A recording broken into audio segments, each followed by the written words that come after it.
Terry and his pal Pat Ryan are installed in the small two-story hotel run by Madame Sood in the plantation village of Lowther, Indochina. Pat has come to the place to become manager of the nearby Smythe Heatherstone plantation. But for the time being, he and Terry are pretending to search for hidden ruins and all that sort of thing.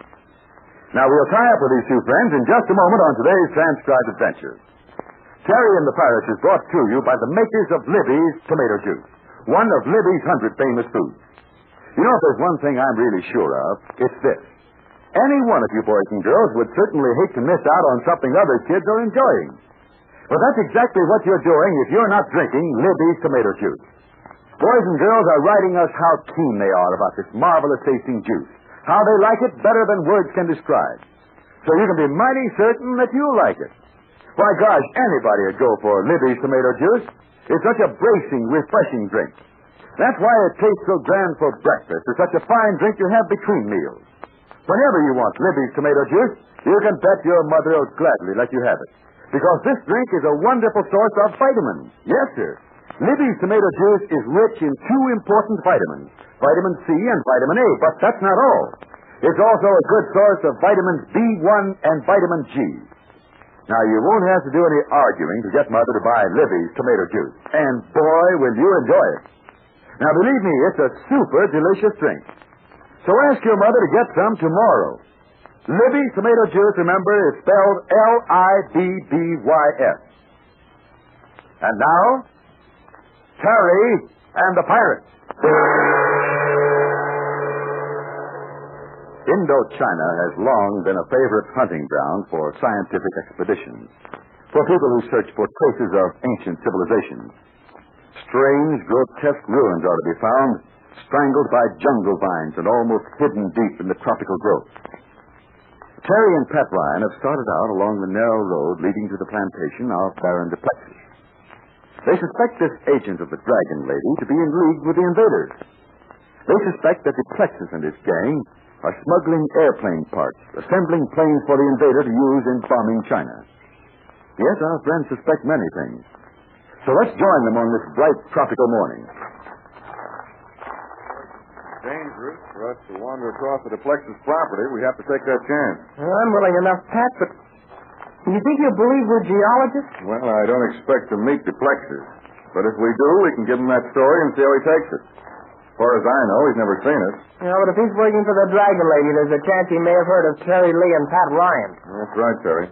Besides, there's a war on. You won't find scientific fellows spending much time in Indochina. I don't know. When you're a scientist, you do strange things. Even when you're just Terry Lee, you do crazy things. See what I mean? Well, look, Pat, somebody knows who we are. We haven't forgotten that rock that was tossed through our hotel window with a message attached to it. You haven't forgotten that, have you? No. And you know, Terry, I have an idea that message came from Madame Sood. You mean she wrote it and tossed it through the window? Yeah. Now, look here. See this pencil? Well? Well, it has a thick black lead. I picked it up at the desk in the lobby this morning. It's the same kind of pencil that scribbled the message we got last night. Are you sure? I tried it. Look here. See? Here's the note. It says, for your own safety, leave Lowther immediately. That could be a woman's handwriting. Well, this pencil makes the same heavy marks, all right. Of course, I don't know why Madame Sood wants to warn us. Maybe she knows what's happened to Dylan Kane. Hey, you didn't talk to her about Kane. No, I played dumb. Oh. Which isn't so difficult for me. Well, there. There's the post that marks the dividing line between the two plantations. Oh, yeah. The Heatherstone plantation's on this side of the post, and the Duplessis property is just beyond. Yeah. This is where we leave the road and take a trail. Boy, that jungle doesn't look very healthy. Not so bad from this road, but it's dark and mean in there under those trees. Well, the sun seldom gets through the foliage, but we can't have a boulevard if we're searching for Dylan Kane. How do we know where to look for him, Pat? We don't. As far as I know, Dylan Kane may be dead. Well, that'll be bad news for April when she gets here from Irrawaddy. I said we didn't know. Maybe he was abducted by the Duplessis gang. Maybe they're keeping him out of the way while they go about their dirty work. It's all guesswork. Mm-hmm. Well, there won't be guesswork if Duplessis catches us messing around his plantation. I'm not looking for trouble, Terry, but I'm not sidestepping it either. Now, come on. Let's follow this path. It isn't much, but it'll do.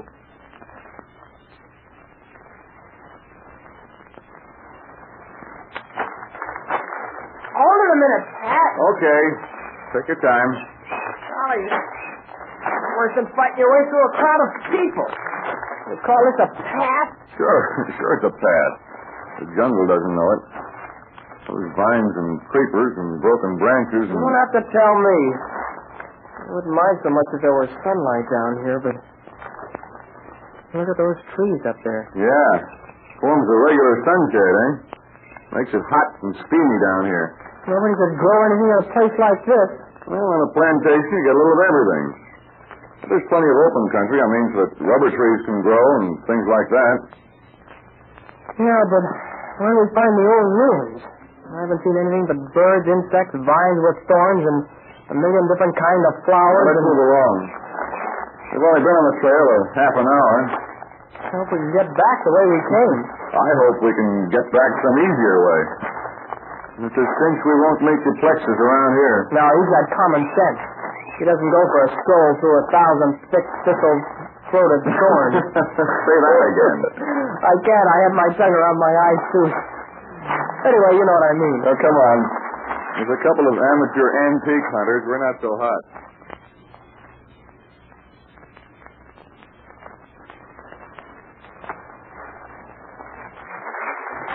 What do you make of this? That sure was some kind of an old temple. Quite a job somebody did, eh? All those carvings? A long time ago, too. Boy, those stone faces are sure ugly mugs. Well, if you had green moss and poison ivy climbing over you, you'd have an ugly mug, too. Doesn't look like anybody's been around here for centuries. No. What's this? What'd you find? This cartridge shell isn't centuries old. Look here. It's new and shiny, just been fired. Not more than 24 hours ago, I'd say. If this is an old temple or shrine or something like that, why would anyone... Don't ask me, Terry. But this place can't be as deserted as it looks. Now, come along.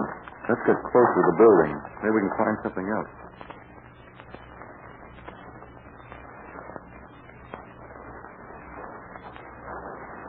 Yeah, it's kind of quiet around here.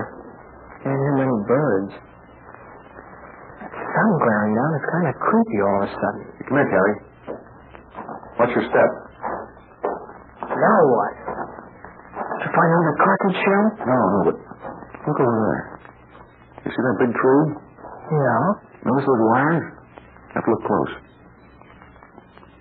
What do you know? A barbed wire fence? No, not quite. Unless I'm completely haywire, that's an alarm system. Yeah, that's it. The plexus has its plantation surrounded by an electric alarm system. The minute anything touches one of those wires, it rings a bell or something at headquarters. Well, what do you know? Hey, I'll bet they get a lot of false alarms with animals climbing the wires. You would think of that. Yeah, but even so, old duplexes must be up to some no good. You don't string charged wires through the jungle for nothing. And it's all the same to you. I'm going to sit down and rest the body. If Dylan Kane disappeared and is still alive, he certainly picked a fine country.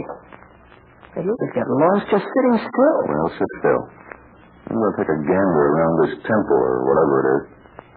Those stone faces must be idols, huh? You can't wear them for earrings. Well, you wait here. I'm going to see if this place has any modern footprints.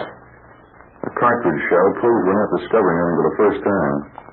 I wonder if we followed the electric wires we could discover anything about what's going on at the plantation. You might. If you can't do everything in a day. Besides, after we investigate this stone building, we'd better get back to Lale Kai. Yeah. April's train ought to be in this afternoon. I'd like to be there to meet it. Yeah, you're right here. I'll circle the temple and give it a once-over lightly. Look at Snappy, Pat. This place gives me goose pimples. I got a funny feeling we're not alone. Okay. I'll go around and back here and... Hey! What? Did you call, Pat? Where are you? What's the trouble, Pat? Where are you? Pat! Pat, where are you? Answer me! I came around the corner of this building and where could he go? Come on, Ryan. What's the gag? This is no time to play hide and seek. Maybe he went inside. Where's he? Pat! Pat! Pat, Ryan! door to the temple, but that was no one taking a look inside. Hey, I don't see how... Hey, look!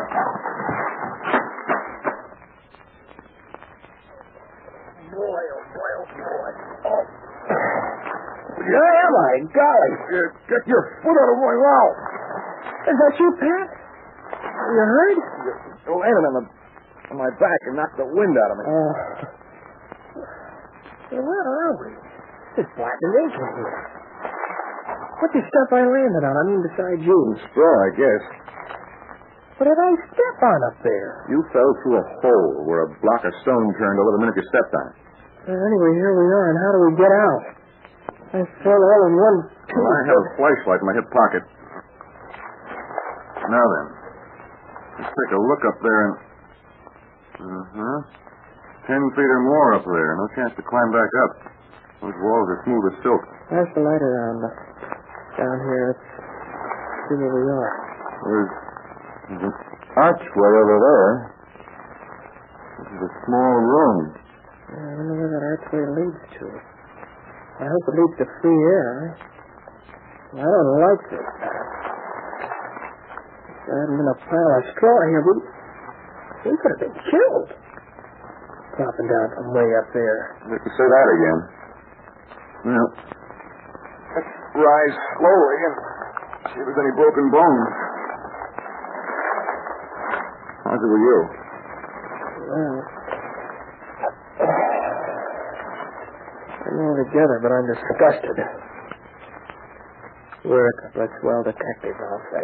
The first false step is the one we make. Now look at it. No, you look. I want to get out of here. I have a hunch we're not the only people who visit this temple. What do you mean, Pat? Well, that rocky trapdoor up there. A pile of hay down here. It makes me think that this is a trap to catch folks like you and I. Folks who might get too interested in what Baron Duplexes is doing.